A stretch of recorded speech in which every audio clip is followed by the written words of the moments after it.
जगामध्ये श्री वडवले पत्रकार त्यांच्या संस्थेने भजन स्पर्धेचा जो कार्यक्रम आयोजित केला होता, स्पर्धा आयोजित केली होती, त्या कार्यक्रमामध्ये स्पर्धेमध्ये आपल्या शाळेच्या विद्यार्थ्यांनी सहभाग नोंदवला होता. म्हणून स्वतः वडवले त्यांचं स्पर्धेमध्ये सहभागाचं आणि बक्षिसाचं सर्टिफिकेट घेऊन आलेले आहेत.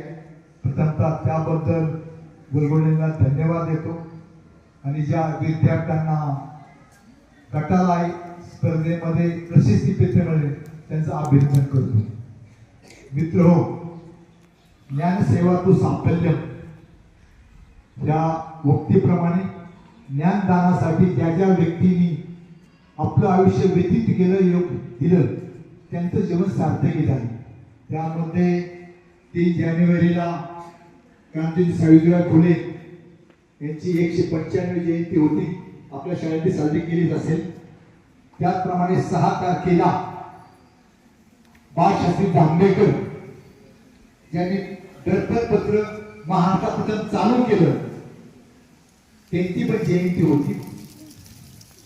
खऱ्या अर्थाने आपण पाहतो कालोघात पुराणामध्ये असं इतिहासामध्ये आपण किती उघडत संपणार नाही, पण खऱ्या अर्थाने आपल्याला आदर्श कोण आहेत आजच्या काळामध्ये?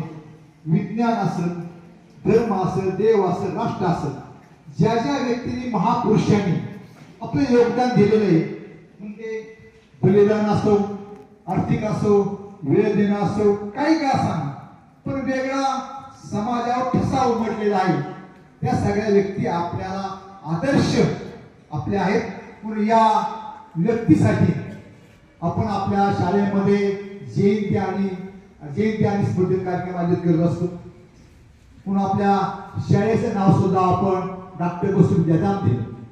नवीन कोणाला माहिती नाही, की नवीन शिक्षकांना माहिती नाही की आपण 1963ला आपल्या शाळेची स्थापना झाली. त्यावेळेस गावाने त्यांचं नाव का दिलं बा?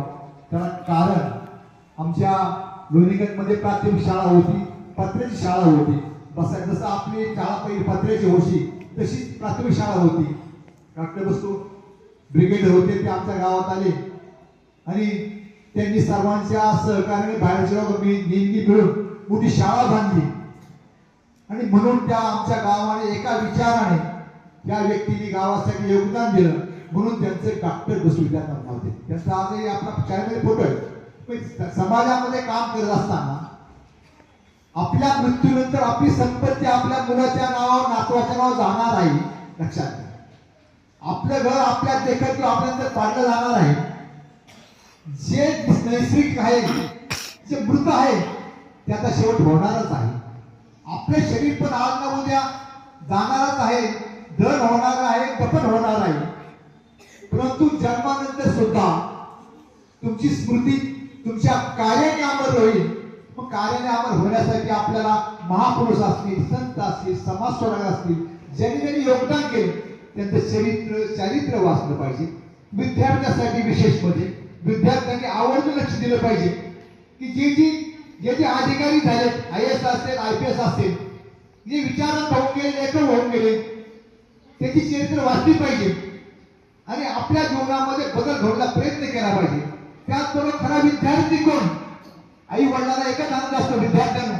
आपण मध्ये कार्यक्रम घेतला होता की काही मुलं ते तांबड्यात पेत होती, आपण म्हणलो कोण पेत आहे, तर बरेच मुलं उभे राहिली होती.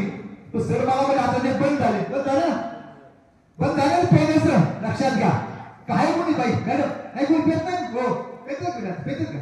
लक्षात घ्या, जर आढळलं तर त्या मुलाचं नाव कमी केलं जाईल. त्याचबरोबर गुटखा खाणं, सिगरेट होणं, तंबाखू होणं आपल्याला शाळेच्या नियमात बसत नाही. लक्षात घ्या, पण कोणत्या परिस्थितीत तुमचं चरित्र आणि चारित्र्य शिक्षक, मुख्याध्यापक आणि संस्था तुमच्या घडवीत असते, त्यांचा हेतू चांगला असतो. पण कोणत्या परिस्थितीत शाळा सुटल्यानंतर, शाळेत आपण गेल्यानंतर सुद्धा माझी शाळा आणि शाळा माझी मी शाळेचा, ही संकल्पना तुमच्यामध्ये कायमची राहिली पाहिजे. म्हणून आपण आपल्या या विद्यार्थी दशेमध्ये अध्ययन करणं फार महत्वाचं, तो आपला मुख्य उद्देश आहे. आणि आपला आदर्श विद्यार्थी कसा मी होईल सगळ्या शिक्षण दृष्टीत हा दृष्टिकोन ठेवला पाहिजे। या निमित्तानं परत एकदा उडगोले पत्रकारांचा पसर शेवाई यांना धन्यवाद देतो आणि विजयाचं अभिनंदन करतो। थांबतो। जय रामकृष्ण।